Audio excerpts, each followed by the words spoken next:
Record. Okay.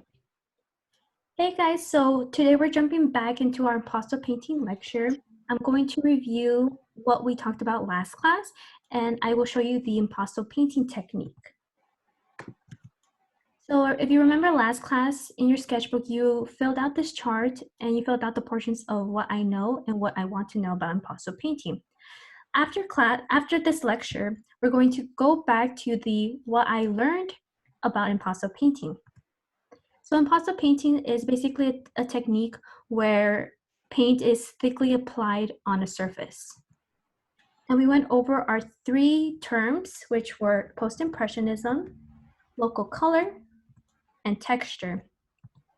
These three terms coincide with the artists that we talked about, where Vincent van Gogh was a post-impressionist painter who was basically the pioneer of using pastel technique. Ivan Alifan, who uses the impasto painting to use dramatic texture in his work. And Gerard Lovell, where he explores his impasto painting technique to use local color and to emphasize his subject's facial features. So for tools for impasto painting, you can get creative. So you can use palette knives, brushes, ceramic nibs, forks, and spatulas. So today I'm going to be using paint, palette knives, palette, water, I have a brush, paper towel, and a wood panel canvas. And I'm going to be using a matte super gel medium to help me thicken up my acrylic paint, which is technically runny. So I'm going to now show you on my big screen. So as you can see, I have a wood panel that will help support the thickness of the paint. And as you can see earlier, I've tested out my painting techniques, and I will be using this palette knife. And I have my palette already laid out with these three colors, which I'm just going to be using. And here is my gel medium.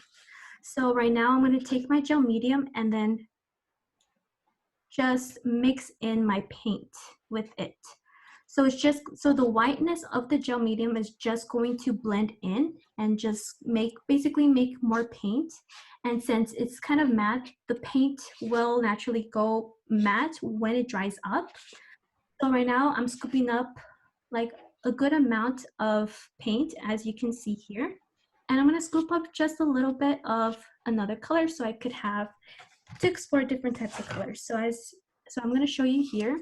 I'm gonna try to make a flower. I'm just gonna apply it. Just play around with it, make a base of it here. And now I'm going to get rid of a little bit of the paint and then add more here.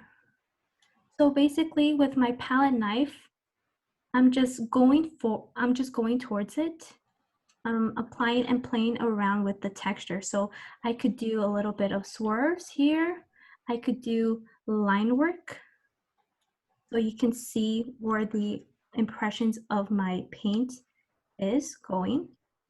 And I can even make little dots with my paintbrush with the tip. So I'm using the tip of my palette knife to make little marks, to make like little flowers here. Are you guys able to see this? Yes.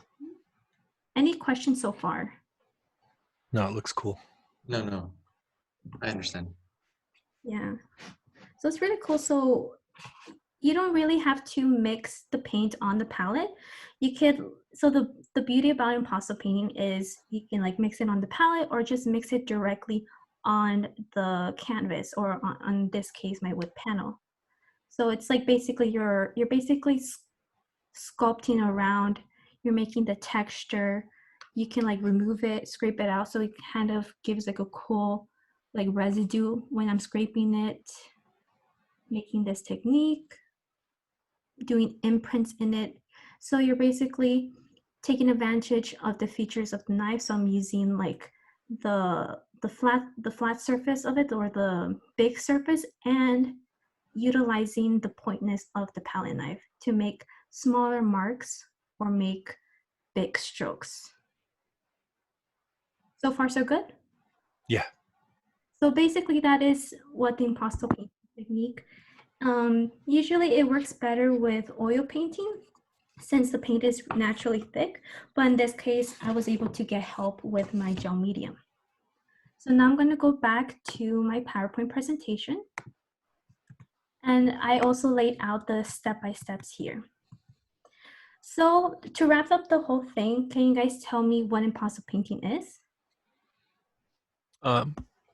It's the act of using thick paint and not fully mixing it and applying it to a panel to create texture and shapes. Yep, very well. And we, as I mentioned earlier, we went through our vocabulary terms which were post-impressionism, local color, texture, that coincide with the artists we talked about, Vincent van Gogh, Ivan Oliphant, and Gerald Lovell. So now I want you guys to go back to your sketchbook and fill out the what I learned portion. So write about what you learned about Impasto paint that you didn't know, and talk about the techniques you would use in your self-portrait.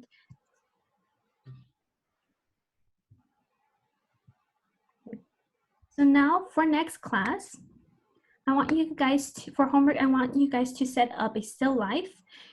Make a still life using the techniques that we covered in class. So this still life, I want you to use items that are personal to you and show your interest.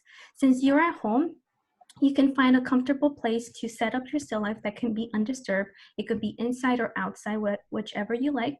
Take a picture of your still life and send it to me through email.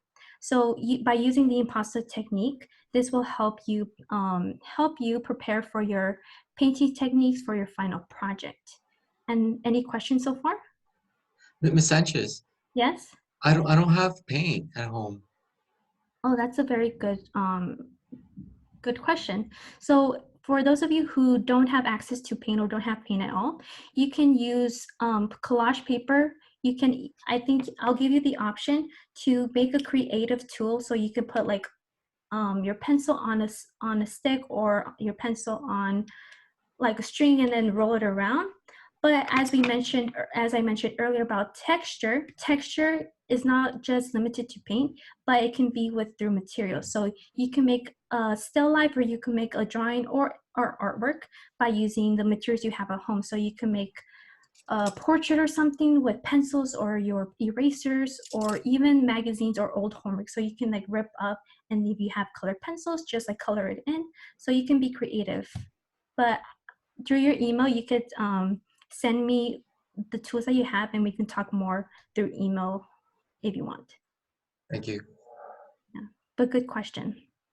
So next project, so the whole unit that we've been covering is about portraiture. So we will move on next class time and to expressive portraits. There you will be making a self-portrait where you will be using at least 2 techniques that you learned in class and last week's lesson on portraiture. Any questions so far about your final project? No, I understand everything. Yeah. Same. Yeah, I think that's it. So this was Impasto painting. I hope you enjoyed the lesson, and that's it. It's a Thank great you. lesson.